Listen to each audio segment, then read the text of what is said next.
Hey, ¿qué onda? ¿Cómo están? Espero que se encuentren muy bien. Algunas personas me han pedido una especie de taller, clase sobre producción musical desde cero. Y creo que sí es muy posible que lo podamos hacer. Pero creo que es importante que comencemos desde lo básico, lo básico. Y bueno, para poder sintetizar en general qué es la producción musical o la producción de audio, es en realidad la manipulación del mismo. O sea, la producción musical o la ingeniería en audio es ni más ni menos que la manipulación del audio. Para poder manipular el audio tenemos que entender qué es el audio y las partes que lo componen. Y bueno, yo les quiero enseñar esta es la primera clase, digamos que le vamos a llamar algo así como Audio 101. Y vamos a ver qué es el audio desde dos perspectivas muy importantes. Una de ellas es la parte musical, que es el audio musicalmente, y la otra parte es que es el audio como individuo físico, si lo queremos ver así, que es el audio cómo se comporta, y la otra es musical, porque en la producción musical, en la producción de audio, es entender estas dos cosas para poder manipularlo de tal manera que logremos un nuevo producto con el audio en general que estemos manipulando. Entonces, número uno, ¿qué es el audio? Y como audio podemos entender a una onda mecánica, es decir, que necesita un medio para poderse mover, que nosotros podemos entender o que podemos escuchar, ¿sí?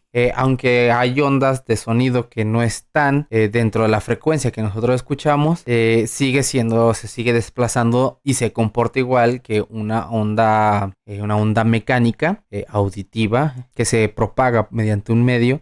Nosotros podemos percibirlas mediante un rango de vibraciones, ya que es una onda mecánica, les digo, vibra a través de un material que nosotros clasificamos como hercios. Es el símbolo HZ, es el que verán en muchos lados. Y si saben un poco, han escuchado alguna vez gente que dice, ok, el oído humano puede detectar desde los 20 hercios hasta los 20.000 hercios, es lo que se dice o lo que dan por hecho que todos los humanos podemos hacer, pero la realidad no es así. Se sabe que podemos escucharlo porque si se hace un conteo en general entre todas las personas y se hace como un estándar, se llega a que podemos escuchar de 20 a 20.000, pero esto incluye tanto a los bebés, o sea, infantes más que nada, que son los que tienen, digamos, sus oídos menos dañados, ya que podemos dañar nuestros oídos por diferentes causas como sonidos muy fuertes, estruendosos, la misma presión puede dañar nuestros tímpanos, hay que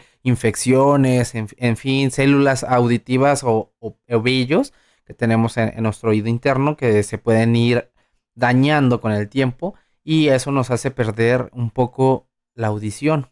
Entonces, realmente escuchar de 20 a 20.000 no es del todo cierto. Nosotros escuchamos un rango de que va de los 30, 40 hercios hasta unos 18.000 más o menos. Hay gente que puede escuchar menos, hay gente que se puede escuchar más, que hay gente, depende mucho cómo tenga, qué tan cuidado y qué tan sensible sea su oído. Bien, entonces ya tenemos que es una onda mecánica que se transmite por un medio que podemos escucharla de los 20 a los 20.000 Hz. Cuando hablamos de música, nosotros podemos entender como las 8 octavas que se representan en el piano. Ustedes han visto esas teclas, la tecla blanca, la tecla negra y estas cantidades de letras que son de teclas que son 88, que entendemos nosotros como la referencia de los 20 a los 20.000 Hz. Pero en realidad, si nosotros vemos un sonido, o sea, los 20 a los 20.000 Hz, podemos clasificar todos los sonidos que podemos percibir, desde los pajaritos que cantan, desde los camiones que pasan afuera de nuestras casas o en nuestras calles o el que tomamos para ir a la escuela o lo que sea. Todos estos objetos y seres que hacen sonido están dentro de lo que nosotros podemos percibir. Habrá cosas que puedan hacer frecuencias más altas o más bajas de las que nosotros podemos percibir, pero no las podemos escuchar. Dentro de la música, el sonido, dentro de nuestro sistema musical occidental, que es el que yo conozco y la mayoría de los músicos de este lado del hemisferio conocen, está dividido sobre 12 notas que se subdividen dentro de esas de los 20 a 20.000 hercios y es lo que nosotros conocemos como las 8 octavas. Y es dentro de esas 8 octavas se encuentran las 12 notas repetidas 8 veces. ¿Esto de qué nos sirve musicalmente? Pues un sonido, o sea, cualquier sonido puede clasificarse dentro de esta escala general de los sonidos, meterse a una escala ya musical conocida como la escala cromática general. Entonces, si nosotros golpeáramos cualquier cosa, la pared o escucháramos un pájaro, si tuviéramos oído absoluto, podríamos decir qué nota puede referirse o estar más cercana a eso. Pero tenemos que entender que una de las características del sonido es que tiene armónicos simpatizantes. Los armónicos simpatizantes son frecuencias que se remiten a la hora de tocar una nota. Nosotros no generamos simplemente la nota fundamental que estamos convocando. Entendemos a una nota musical, que es un sonido en general. Debemos entenderlo que es como una especie de fragmento de una soga. Si nosotros vemos una soga, encontraremos que la soga en realidad no está hecha de un solo filamento. En realidad son muchos tipos de hilitos más pequeños, están estructurados de una manera uniforme que nos permiten verlo como una unidad, o sea, como una sola cosa que es la soga. Pero si nosotros observamos bien la soga y la empezamos a desbaratar, notaremos que está hecha de muchos hilitos. Entonces nosotros entendemos que cuando generamos una nota es muy raro, y realmente es muy raro, creo que solo con síntesis es capaz de generarse una nota pura sin que ésta pueda generar sus armónicos simpatizantes. Si nosotros tocamos una nota en un bajo, en una guitarra, en un piano, en una flauta, la que sea, aunque sea la misma nota y aunque sea de la misma octava, nos va a sonar diferente por el material que es el que utiliza para vibrar. Como les dijo, es una onda que necesita un medio. También vamos a escuchar los armónicos que acompañan esta nota fundamental. Por ejemplo, y esto es general en casi todas las notas, la nota fundamental, en el caso de do, por ejemplo, cuando nosotros lo generamos, va también a crear armónicos que se les dice sobrearmónicos. Es decir, si nosotros tocamos un do 4, cuarta octava, también va a generar sonido de sobrearmónicos de su quinta. Es decir, si usamos nuestros deditos, si gustan, do, re, mi, fa y sol, tenemos a sol como su quinta y va a generar armónicos de su quinta, de la misma octava que está el do y de una octava arriba, y igual de su natural, de su raíz, que en este caso, como dijimos, si es el do 4, y va a crear también armónicos de su do 5 y se va a volver a duplicar así en forma de escalera, pero cada vez con menos intensidad porque no es la nota principal. Pero así como sucede en sobrearmónicos, el sonido también va a generar en infraarmónicos, que son hacia abajo, es decir, grave. Y eso es parte de lo que genera también el tono del instrumento. Ahora, para escuchar una frecuencia única, un tono único que esté sin acompañarse de sus armónicos, tendríamos que generar una onda de sonido específica que no interfiera y no se relacione con sus sobrearmónicos y subarmónicos. Y para esto tendríamos que generarlo mediante una síntesis, o sea, ya sea un aparato o un software que pueda generarnos la síntesis de algún sonido. Este tipo de sonidos de armónicos, que son solo su nota natural, raíz, son los que se utilizan en los test de oído, de audición, que yo supongo alguna vez han notado en internet, donde dice, oh, si tú tienes el oído y escuchas de esta frecuencia, tienes un oído de tal edad o tienes tanto de esto, y tú puedes escuchar el barridos, esto se le dice el sweep. El sweep tú puedes escucharlo, cómo va la frecuencia del 20. Va barriendo por toda la frecuencia de la más grave a la más aguda. Esto te ayuda para saber cómo es tu oído, qué frecuencia se puede escuchar. Entonces ya tenemos nosotros el audio, o sea, es una onda mecánica que necesita un medio para poderse transmitir. Como se mide la frecuencia, son los hercios. Los hercios son las cantidades de veces que oscila la onda por segundo. Cuando hablamos de 20 hercios, son 20 oscilaciones por segundo. Entonces, comencemos con las características que todo el audio tiene.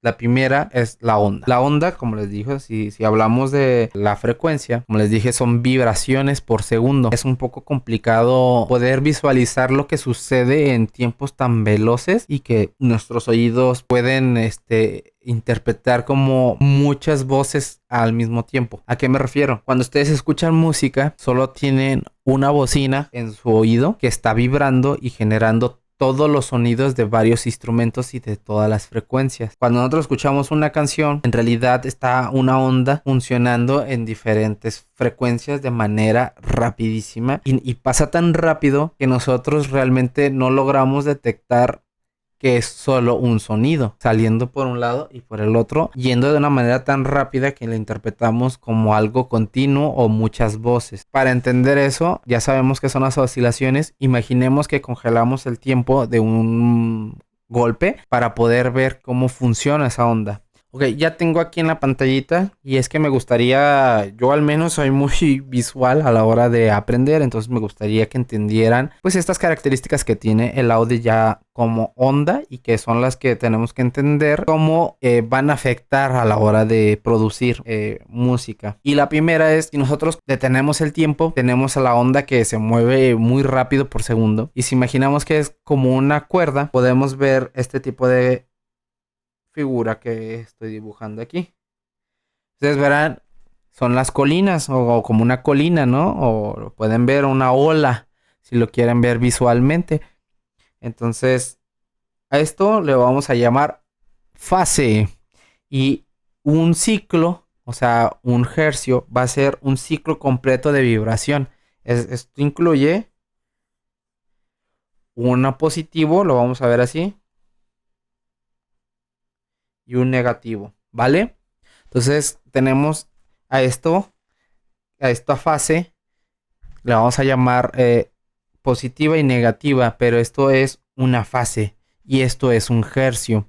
Entonces tenemos que entender esto porque es muy importante. Como les dije, el sonido tiene una cualidad que es la vibración simpática, o sea que sus armónicos pueden vibrar, o sea, un material que puede vibrar a cierta frecuencia y se acerca a otro material que ya esté vibrando, la vibración que genera las ondas van a llegar a afectar al otro y van a vibrar a la par. Este es un fenómeno que se explota muchísimo en la música. Los armónicos se realzan en sí mismos y se excitan a sí mismos. Lo mismo puede pasar, pero al contrario. Entonces, ¿qué es al contrario? Cuando tenemos varios instrumentos a la hora de grabar que están vibrando a las mismas frecuencias y todo, nos puede pasar que en vez de que esté así positivo, empiece de esta manera. Empiece negativo. Entonces, como pueden ver, aquí ya tenemos, o sea, aquí podemos interpretar como dos ondas juntas que están chocando. A esto se le conoce como error de fase y es una de las cosas que más dolores de cabeza le puede generar a un productor musical, a un productor en general. ¿Por qué? ¿Por qué? Y si recuerdan sus clases de matemáticas, vamos a entender por qué. Como les puse aquí, tenemos una fase que comienza en positivo, que es esta de aquí, y tenemos una que es en negativo, que es esta de acá. Que este es, digamos que la mitad de la fase, ¿vale? Tenemos la parte positiva y la parte negativa. ¿Qué pasa cuando tenemos otro instrumento que está a la misma frecuencia, oscilando, vibrando, pero está en negativo? Pues, si se acuerdan de sus clases de, de matemáticas, es fácil. Si tenemos positivo más positivo, pues es positivo más, ¿no? Si tenemos negativo más negativo, va a ser positivo, o sea, va a aumentar. Y cuando tenemos positivo y negativo, es negativo, o sea, se neutraliza. Espero me esté entendiendo. Si tenemos negativo sobre negativo en la fase negativa, lo que vamos a hacer es que nuestra fase negativa sea más pronunciada, es decir, que tenga más volumen. Lo mismo pasa en positivo. Va a hacer que su amplitud sea mayor en nuestra percepción. porque en realidad son dos instrumentos, o sea, no va a aumentar el volumen de un instrumento, sino nuestra percepción de entenderlo va a hacer que suene más fuerte. Cuando está negativa la onda con una positiva, lo que hace es negarse, y cuando se nega, el volumen desaparece. Muchas veces cuando nosotros grabamos instrumentos con micrófonos estéreos, nos puede pasar esto, que nuestros micrófonos están de tal manera que se hace un error de fase, y este error de fase va a arruinar nuestra grabación, porque nosotros vamos a escuchar un sonido delgado en vez de escuchar ese sonido estéreo. Vamos a escuchar algo delgado porque se está neutralizando el sonido. Esta es la primera cosa que tenemos que entender. Esto les digo, si detenemos el audio a un super mega tiempo y lo reducimos, entonces aquí tenemos la oscilación, o sea, la que es la frecuencia de una oscilación. La fase tiene su lado positivo y su lado negativo. Si tenemos otro instrumento y nos hace la misma frecuencia, pero tenemos una fase diferente, vamos a tener un error de fase que nos va a negar el sonido. Y esto nos va a complicar muchísimo las cosas. Y ahora me gustaría pasar al sonido en general. Ahora vamos a detener menos el tiempo. Y esto es más importante porque realmente esto me ayudó, o sea, cuando estaba en el mundo de la producción. O sea, yo primero tomé un curso que donde vimos muchas técnicas de grabación y todo esto, pero yo nunca había visto cómo era el sonido, cómo se comportaba, cómo funcionaba. Es muy difícil en veces comprender qué hace cada uno de los efectos si no entiendes todas las partes que tiene el sonido. Como les dije, el sonido tiene una frecuencia. A esto en el mundo musical le llamamos pitch, que viene siendo la entonación. Entre más vibra una nota, más aguda es. Entre menos vibra, más grave es. Acabamos de ver que tiene una oscilación también. Entre más pronunciada es esa oscilación, entre más amplitud tenga, más volumen tiene. ¿Ok? Entonces, si la onda es muy grande, tendrá mucho sonido. Muy grande. ¿Ok? Porque si es delgada, si oscila mucho, la onda va a ser más delgada porque necesita vibrar más en la misma cantidad de tiempo. Y esto la va a hacer más aguda. Si vibra menos, será más gruesa. Y esto nos hará más grave. Pero si es más pronunciada, si es más larga, será la amplitud más fuerte el sonido. Tendrá más percepción de sonido. Entonces, ya si nosotros, esto es deteniendo el tiempo muchísimo del audio. Pero si nosotros detuviéramos, o sea, viéramos en una segunda dimensión todo el sonido, es lo que nosotros hemos visto como esto que les pongo aquí. Nosotros veríamos algo así, o hemos visto algo así. Esto es una imagen de cómo sería una visualización y es muy burda de cómo es el sonido, porque nosotros no veríamos la onda así, o sea, no veríamos las ondas así. De hecho, lo veríamos más como un dibujo, como si hiciéramos una cosa así realmente. Porque las ondas estarían tan empalmadas, tan comprimidas, que veríamos como si fuera un dibujo único. O sea, si lo vemos en segunda dimensión, ¿verdad? O sea, y sería todo esto rellenado. Ok, entonces así ya estamos viendo el audio. ¿Qué es lo que tenemos que entender aquí? Y para eso me gustaría mostrar una imagen que les tengo. Y bueno, esta es la imagen que les quiero mostrar.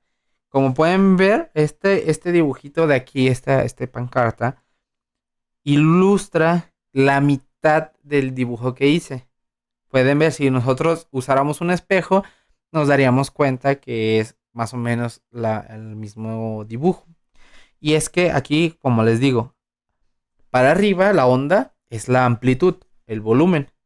Y lo ancho que sea la onda nos va a dar la velocidad del hercio, es decir, si es grave o es aguda. Entonces aquí podemos ver, es las partes del sonido.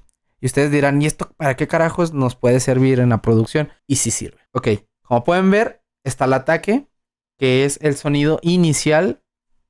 Si lo traducimos en la guitarra, será el sonido cuando nuestro dedo o púa golpee la cuerda. ¡Pum! Entonces este sonido va a incrementar, va a tener el golpe de la púa, va a tener el inicio de la oscilación de la cuerda, y el decay es cuando nosotros alegamos ese ataque, y entonces ese movimiento que estira la cuerda se va a empezar a estabilizar y va a empezar a crear la vibración. Ese será el sustain. el tiempo que vibra la cuerda, constantemente generando la misma nota, la misma frecuencia.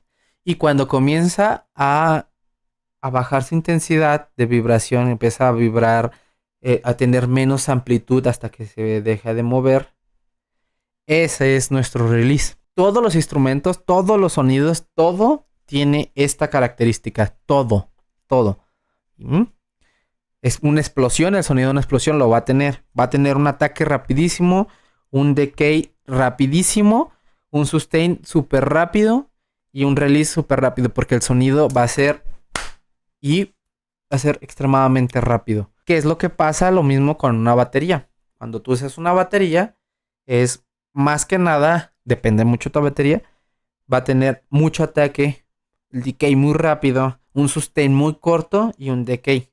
Y un release súper rápido también. Este es por darte un ejemplo con la batería. ¿Qué tiene de importancia eso? Imagina que usas un compresor. Un compresor no es más una perilla de volumen o un fade de volumen, como lo quieras ver, que funciona rápido y automatizado conforme los decibeles, o sea, la amplitud de tu sonido. Entonces, si tú golpeas, pum, y le dices a tu compresor, cuando supere esta cantidad de sonido, tú vas a hacer esto.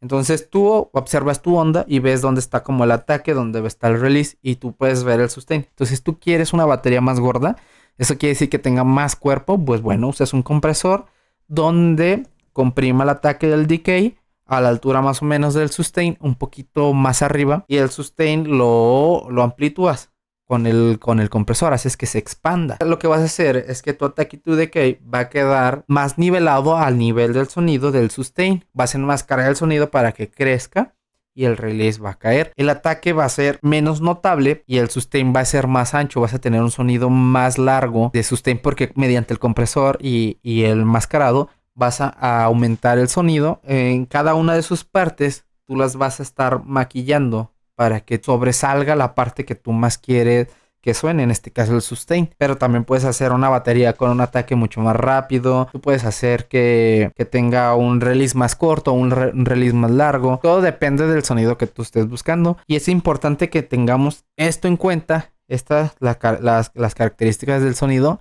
que es súper importante para que podamos entender en qué funciona cada cosa. Porque tenemos efectos que afectan la amplitud, la modulación, la percepción del sonido, tiempo del sonido, que es los delays. Entonces, todos los efectos tienen una función en estas pequeñas 4 características que tiene el sonido ya de manera física. Musicalmente, los músicos no le tomamos mucha importancia. ¿Por qué? Por ejemplo, en guitarrista estoy seguro que habrá muchos que me gusta más esta púa porque tiene el sonido más marcado, o me gustan más las púas de nylon porque son más blandas y el sonido del ataque es mucho menos presente. Ese tipo de características para los músicos no es tan relevante como para la producción musical. Como les dije, la producción musical es simplemente la manera de manipular el sonido. Nosotros manipulamos el sonido. Hacemos que el sonido se pueda llevar de manera armoniosa porque solo tenemos unas bocinas por donde va a salir este sonido. No estamos hablando del doubling ni nada de eso, que son 5 puertas o 8 puertas diferentes de sonido que cada una puede estar enfocada en ciertas frecuencias. Yo estoy hablando de lo más básico que es esto. Y como les dije, tenemos que enfrentar el problema de la amplitud, las fases, estas características del sonido. O sea que nuestro ataque en nuestra batería que tiene unas frecuencias, y a pesar de que es un ataque y un release súper rápido, un decay súper rápido, puede estar en las mismas frecuencias que está la guitarra, ¿no? Que la guitarra es más constante. Entonces cada vez que la batería entre, que dé su sonido, vamos a tener armónicos simpáticos de estos instrumentos que se van a estar montando y vamos a tener el sonido más fuerte en ese momento. Y eso es lo que nosotros vemos en una mixer cuando vemos las líneas y que de repente llegan al rojo nada más en ciertos puntos. Y lo que tenemos ahí es que muchos instrumentos están dando frecuencias que son armónicas simpáticas y se están empujando en el mismo sitio y se están, como son simpáticas, se están acompañando y están repuntando la amplitud de esa frecuencia. Entonces eso es un problema. Entonces tenemos que ver qué es lo que queremos que suene más. Como productores tenemos que entender qué sonido es el que está ahí y qué es lo que queremos que suene. Queremos que suene la guitarra, queremos que suene la batería y qué tenemos que hacer para que esas otras frecuencias no nos afecten. Y es básicamente la producción musical. O sea, nosotros escogemos qué frecuencias queremos embellecer, qué frecuencias no queremos embellecer y listo. Este es básicamente el principio de lo que es el sonido y cómo nos va a afectar y cómo debemos de entenderlo para abordarlo desde el punto de vista de la producción musical. Esto sería, creo, todo. Yo no sé si esté todo muy bien este video.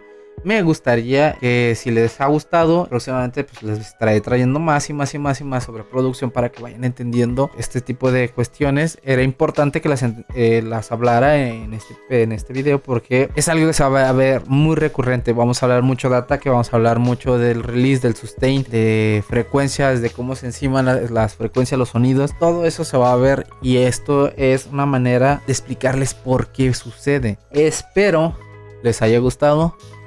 Si te fue así y te sirvió, por favor dale un like y nos vemos en otro video. Suscríbete.